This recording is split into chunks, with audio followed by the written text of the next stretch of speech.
बिस्मिल्लाहिर्रहमानिर्रहीम। अस्सलाम वालेकुम नाज़रीन जी, आज की ये वीडियो क्लाउड कंप्यूटिंग के हवाले से है। क्लाउड कंप्यूटिंग होती क्या है, इसकी इन्फॉर्मेशन मैं इस वीडियो में दूंगा।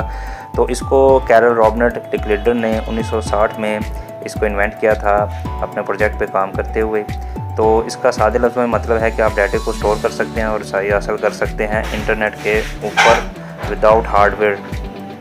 तो बेसिकली ये एक एप्लीकेशन है, सॉफ्टवेयर है, एप्लीकेशन सॉफ्टवेयर है और इसके साथ हार्ड ड्राइव्स भी होती हैं जो डाटा को स्टोर करती हैं। ये बेसिकली डाटा बैकअप और डिज़ास्टर रिकवरी के लिए इस्तेमाल होता है, ठीक है जी। और इसके बहुत से मकासद हैं और इसके अलावा इसमें वैरायटी ऑफ फिज़िकल हार्डवेयर है जो मुख्तलिफ लोकेशंस पे ऊपर ही इसको डाटा को स्टोर करता है ये। और ये हमें इस काबिल बनाता है कि आप अपने सॉफ्टवेयर को without installation of in computer, आप इसको विदाउट इंस्टॉलिंग कंप्यूटर को डायरेक्ट इस्तेमाल कर सकते हैं। और इसकी मेजर 3 टाइप्स हैं, जिसमें इंफ्रास्ट्रक्चर है सर्विस, प्लेटफॉर्म है सर्विस और आपका सॉफ्टवेयर है सर्विस है।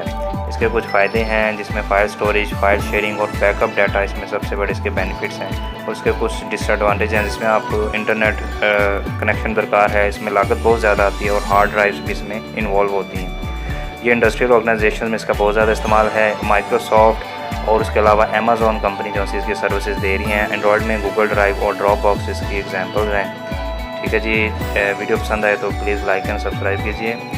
Thank you for watching. अल्लाह हाफिज़।